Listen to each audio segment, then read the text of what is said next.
मित्रों नमस्कार, स्वागत है आपका हमारे YouTube चैनल एसएस महावचन में। आज हम बात करते हैं किस वजह से धृतराष्ट्र जन्म से ही अंधे थे। महाभारत में धृतराष्ट्र अंधे थे, लेकिन उन्हें यह अंधापन पिछले जन्म में मिले एक श्राप के कारण मिला था।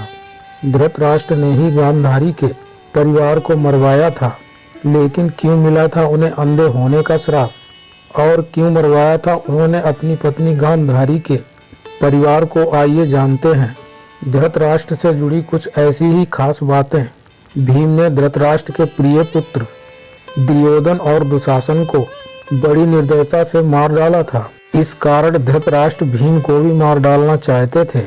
जब युद्ध समाप्त हो गया तो श्री कृष्ण के साथ युधिष्ठिर, भीम, अर्जुन, नकुल और सहदेव महाराज धृतराष्ट्र से मिलने पहुंचे।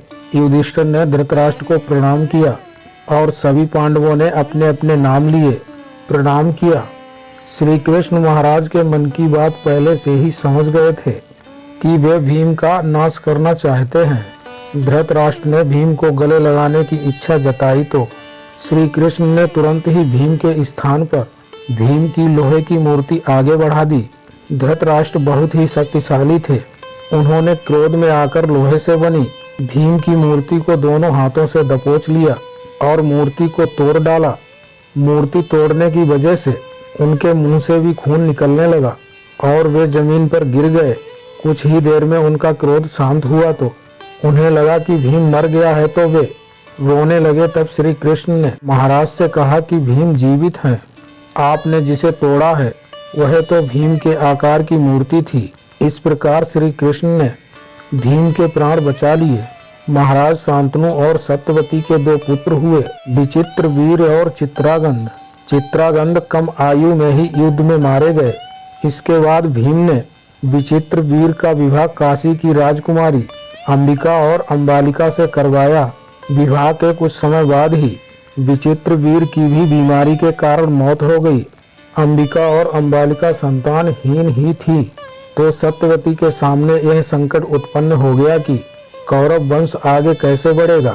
वंश को आगे बढ़ाने के लिए सत्यवती ने महर्षि वेदव्यास जी से उपाय पूछा। तब वेदव्यास ने अपनी दिव्य शक्तियों से अंबिका और अंबालिका से संतानें उत्पन्न की थीं। अंबिका ने महर्षि के भय के कारण आंखें बंद कर ली थीं, तो उसकी अंधी संतान के रूप में धृतराष्ट्र हुए। दूसरी राजकुमारी अंबालिका भी महर्षि से डर गई थी और उसका शरीर पीला पड़ गया था, तो इसकी संतान पांडु हुई। पांडु जन्म से ही कमजोर थे। दोनों राजकुमारियों के बाद एक दासी पर भी महर्षि वेदव्यास ने शक्तिपात किया था। उस दासी से संतान के रूप में महात्मा विदुर उत्पन्न हुए। धृतराष्ट्र अपने पिछले जन्म में एक बहुत ही दुष्ट राजा था। एक दिन उसने देखा कि नदी में एक हंस अपने बच्चों के साथ आराम से विचरण कर रहा है। उसने आदेश दिया कि उस हंस की आंख फोड़ दी जाए और उसके बच्चों को मार दिया जाए।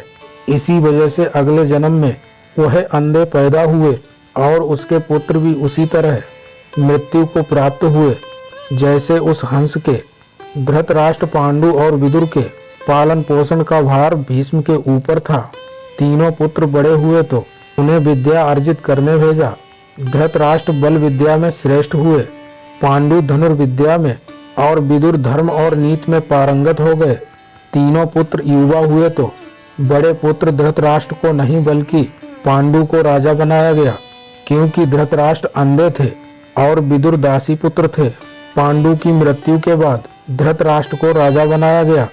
धृतराष्ट्र नहीं चाहते थे कि उनके बाद युधिष्ठिर राजा बने, बल्कि वे चाहते थे कि उनका पुत्र दुर्योधन राजा बने। इसी कारण वे लगातार पांडव पुत्रों की उपेक्षा करते रहे। भीष्म ने धृतराष्ट्र का विवाह गांधार की राजकुमारी गांधारी से कराया था। विवाह से पूर्व गांधारी को ये बात मालूम नहीं थी कि धृतराष्ट्र अंधे हैं। जब गांधारी को यह बात मालूम हुई तो उसने भी अपनी आंखों पर पट्टी बांध ली। अब पति और पत्नी दोनों अंधे के समान हो गए थे। धृतराष्ट्र और गांधारी के 100 पुत्र और एक पुत्री थी। दुर्योधन सबसे बड़ा और सबसे प्रिय पुत्र था। दुर्योधन के प्रति धृतराष्ट्र को अत्यधिक मोह था। इसी मोह के कारण दुर्योधन के गलत कार्यों पर भी वे मौन रहे। दुर्योधन की गलत इच्छाओं को पूरा करने के लिए भी हमेशा तैयार रहते थे। यही मोह पूरे वंश के नाश का कारण बना। धृतराष्ट्र का विवाह गांधार देश की गांधारी के साथ हुआ था।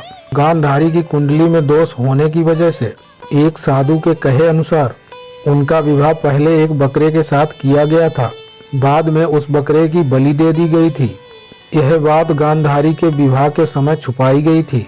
जब धृतराष्ट्र को इस बात का पता चला तो उसने गांधार नरेश सुबाला और उसके 100 पुत्रों को कारावास में डाल दिया और काफी यातनाएं दी। एक एक करके सुबाला के सभी पुत्र मरने लगे। उन्हें खाने के लिए सिर्फ मुट्ठी भर चावल दिए जाते थे। सुबाला ने अपने सबसे छोटे बेटे शकुनी को प्रतिशोध के लिए तैयार किया। सब लोग अपने हिस्से के चावल शकुनी को दे देते थे ताकि वह जीवित रहकर कौरवों का नाश कर सके।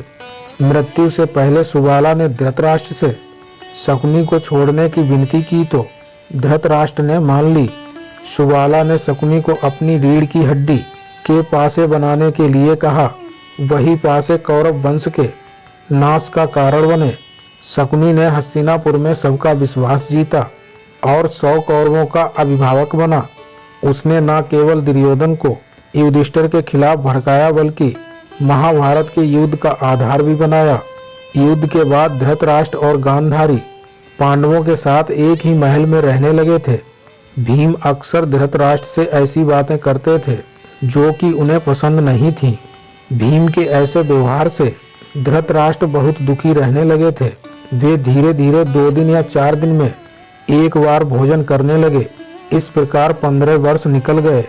फिर एक दिन धृतराष्ट्र के मन में वैराग्य का भाव जाग गया और वे गांधारी के साथ वन चले गए।